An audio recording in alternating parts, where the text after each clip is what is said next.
He is Tom Carey. Tom Carey, also a priest of the Episcopal in Los Angeles. And he's also, you call a father too, right? Yeah, if people want to call me father, they can. I go with Tom as good. Oh, okay. I'm a little confused because I thought only Catholic priests were called father.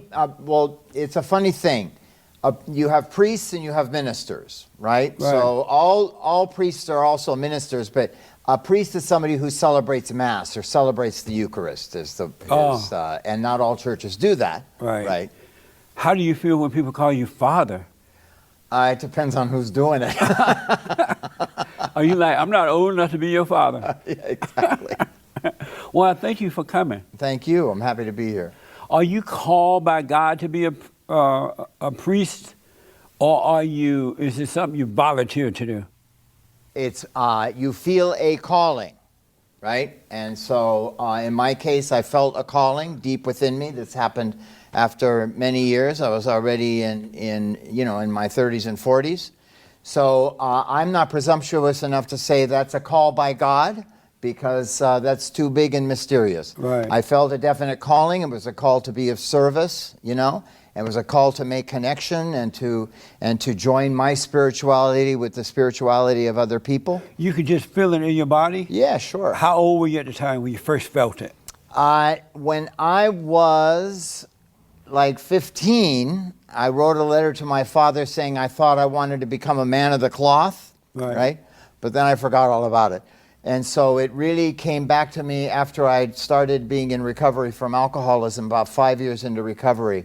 I got the call. I thought I wanted to be a priest. Amazing. And so you've never been married?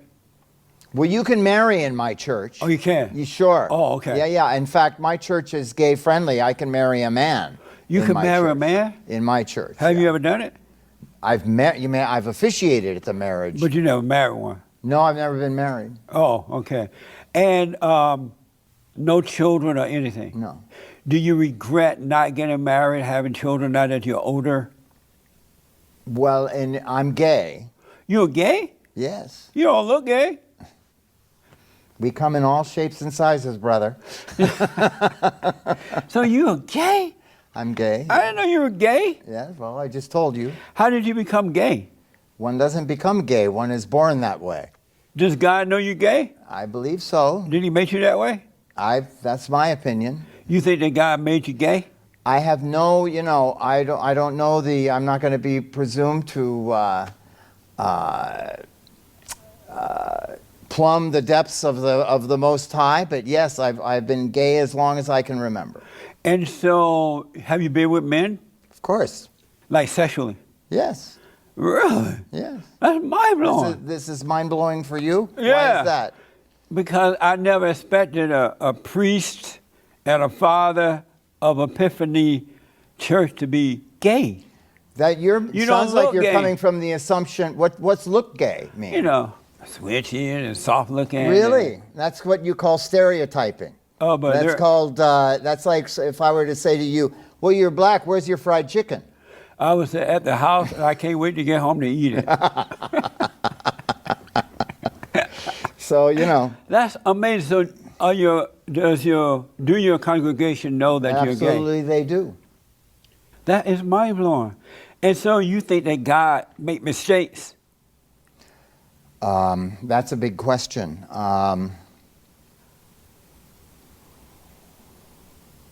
You're talking about everything that is involved not only at the bottom of this universe, but whatever other inner universes exist. So I would say that I don't think actually that force that we call God makes mistakes. No. Really? And so But actually also, I believe that things unfold in a moment for us, and that time itself is an illusion. I mean, we're not, how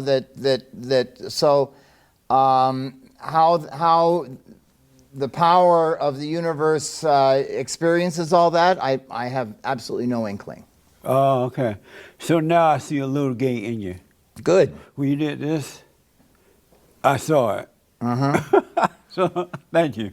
So listen, do you think that human beings are in a fallen state?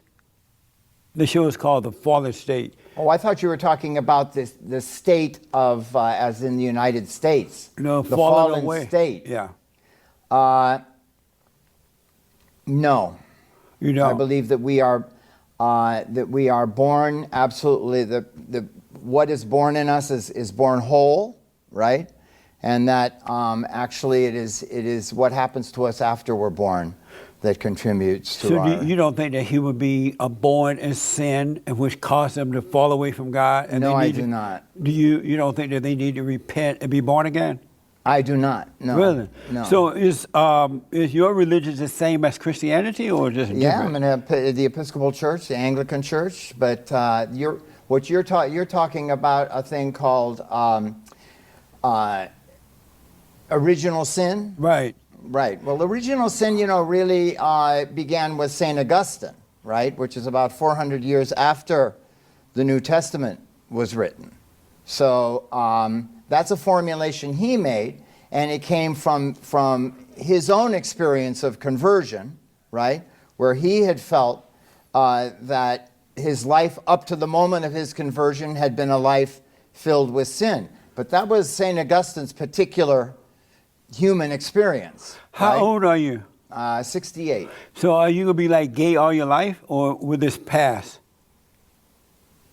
You know the answer to that as well as I do. But Are most, you going to be black all your life, or is it going to pass? but being gay and being black is different. It's like No, it's not, my brother. black is a skin color, but gay is like an abnormal lifestyle. Is that what you believe? Yeah, you can overcome it. No, I'm afraid that's wrong.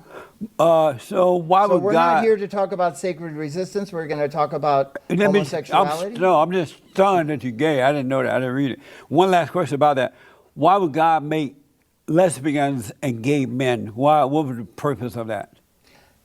Why did God make zebras? But how about lesbians? What was the purpose of that? To multiply, To multiply, to make more have zebras? sex and make more Why do zebras. we need more zebras? To keep the earth clean and do what zebras do. But you don't know why God made lesbians. I don't know and- why God made zebras. I don't know why God made you or why God made me. Amazing. If you say you know it, I know I'd why say God you're made me. probably being a little presumptuous. No, He made human beings to create love. And he probably made zebras so that's why he made gay people. Amazing. I had no idea. So I got to ask you about your organization, the Sacred Resistance. Sacred LA. Resistance, right. What is it? How did it get started, and why? Sacred Resistance began around 2015, 2014 as a response to what was then the Obama administration's we talk a lot about, now about President Trump, Right. but the Obama administration's stance around immigrations and refugees was also very, very bad.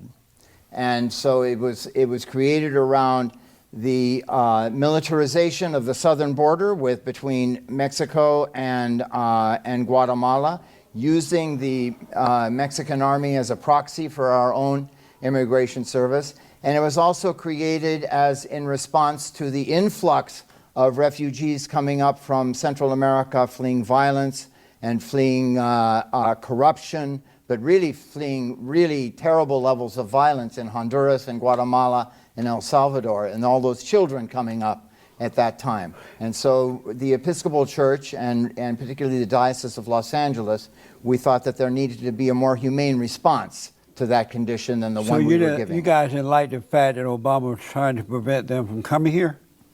Obama was actually, he was trying to prevent them from coming here, but also Obama was the one who interfered in the Honduran elections in 2009 and caused that situation.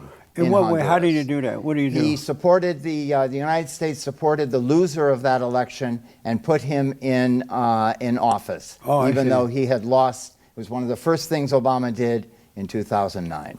Well, how do you feel about those cages, what they call cages, that Obama started when he put the illegal aliens in and just kind of detained them until they figure out what to do with them? Were you okay with that when Obama did that? I'm not okay with anybody doing that. How about when Obama did it? Were you okay with? Did y'all protest that as well? We did. Oh, okay. Yeah. So you were not okay with that? No. Amazing. So, so your sacred resistance, are you for illegal aliens just crossing the borders, like for open borders, and you just want them to come in? No, what we're for is for a just immigration service, so that if someone is, I mean, it is a mandate, international law, that someone who is fleeing violence and asks for asylum be given a fair hearing of that for that asylum, right? And we're also asking for immigration laws where the quotas are adjusted, where someone who is, to come in legally at this point in the United States, okay?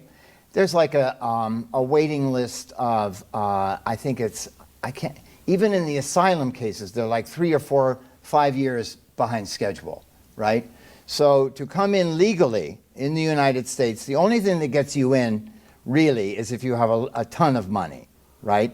Then you can get in, right? But our immigration system is broken at this point. But these people coming illegally, are you for them breaking the law to come into the, as a priest and a father, are you for them breaking the law to come into the country? If someone is fleeing violence, but they're not fleeing violence. How do you know? There's no proof that they're fleeing violence from Obama administration or the Great White Hope administration. Of whom you're referring. Do you have somebody They're particular just in running mind? away. They claim to be running away from gang members and things like that. You don't think that's what you think they're lying? But they shouldn't be allowed to just come into our country. They should clean up their neighborhood. Right? Because they're bringing that So same... a 10, 11-year-old boy is supposed to clean up his neighborhood? The parents are supposed to do it. Is that what happens? And their government. The government and the parents. Right. Well, the government seems to be incapable of doing that there. And if your son is in danger of being murdered by a gang, you take him out of there. You would do that and I would do that. But now they're doing that here. They're bringing that same evil stuff here, and they're still killing each other, and they're killing American citizens. What are they supposed to do now? Run to another country? What do you mean they're killing American citizens? These are violent no gangs. Evidence of that. Yes, it is. Have you seen in New York and South Central LA? For 30 years. There were no gangs killing Americans. What's the name of those street gangs? MS-13 and other is rampant in New York and other places. Are you in denial about that? I'm not in denial. Absolutely, but you're not being no, it is honest not about rampant. It is the rampant. Violence that MS-13. Are you seriously saying it's not rampant? Hang on. Let me finish. Go ahead. The violence of MS-13 is actually perpetrated on its own members, right? No. You're talking about what goes on in Brentwood on Long Island, which I live very close to for many years, right? Right. Right? I'm not negating that violence exists. What I am saying is that it has been wildly blown out of proportion. But it hasn't. It absolutely has, my brother. I happen to know police officers and others who are working with those It people. absolutely has been blown I've seen it. wildly. I've seen it. It has not been. It's not blown out of proportion. It's not really told how bad it really is. Give me some numbers. I don't have numbers right here, but they're killing. And so you're okay with them leaving their country, killing one another, but to come here and do it? That's a really dumb question. Are you okay with that? Give me a dumb answer to it. No, I'm not even going to dignify it with an answer. But you said that they are doing that to themselves over there. But no, that isn't actually what I said. Well, they're running away from it, right? Yes. But they're coming here doing it to themselves. You're talking about 8, 9, 10, 11-year-old kids coming here. Those are not, well, there are some kids coming here, but they're becoming killers as well. This is just bullshit. You a priest, can you curse? I just did. That's amazing. You gay and you curse? God is not pleased. God is not pleased. How do you feel I guess you and I worship two different ideas about that. Oh, yeah. How do you feel about the Great White Hope? What is that? Donald Trump, the president. I'm not in favor of him. Why not? I think he's incompetent and mentally unstable. In what way? In what way is he mentally unstable? First, incompetent. How is he incompetent? He is impulsive, ignorant, does not take advice of people who know about things. He is a narcissist and therefore sees the world only in terms of himself. He is psychologically really damaged, and I just think he's a very poor. Is it impulsive or compulsive to put a wall up around the border to protect the American citizen? It's ineffectual. Is that mental? Well, I mean, he hasn't really done it. I think it's just a publicity. No, the wall is going up. Is that mental? Have you heard that they? I know, and they're boring through it. But I'm asking you, is that mental to put America first? You mean, do I think that's a good thing to put America first? Right. No, I don't think it's a good thing to put America Are first. you an American citizen? I am an American citizen. And so you think that it's a bad idea to put the wall up around the border? I think it's a terrible idea. You don't want to protect the American people. It's ineffectual. So Israel put a wall up around its borders. Are they mental as well? Yes. Israel is mental for putting a wall up? Yeah. That's amazing. You love the Jews? I do. You love white people?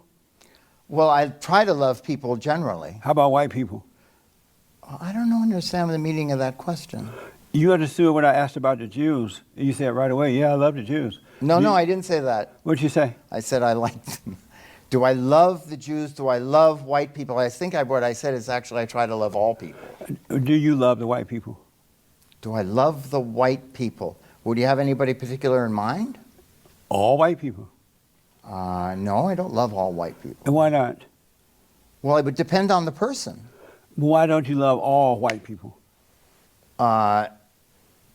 You mean, do I have a kind of blanket feeling of, well, okay, let me put it this way. I guess I love white people the same way I love all people. But why don't you love all people? I just told you I loved all people. No, you said you didn't. All right. How is it possible that you could represent God and not love all people? My brother, I'll see you later. This Where you is a going? really stupid conversation. You about to run? Yeah, I'm going. Don't run. Priest don't run. Priest don't run. Priest don't run. This priest is leaving Why? because it's a stupid conversation. What's stupid about it? We're talking about America. Are you really running? Beta! Beta bell! Oh, amazing. Oh, you're She'll locking buzz me you in. out. She'll buzz you out. So, the reason I am leaving is that the questions are answered before. Can we get you in the light over here? The reason I am leaving is the questions are answered as I'm being asked them. They're stilted. They're not trying to gain any kind of information. You called to ask about sacred resistance. He asked me almost no questions about that. And so I think you misrepresented yourselves to my organization. Bless you. God bless you. I wish you well, but it's a charade. Would you like So, to go back and finish the interview? I don't think so. Thank you. See you.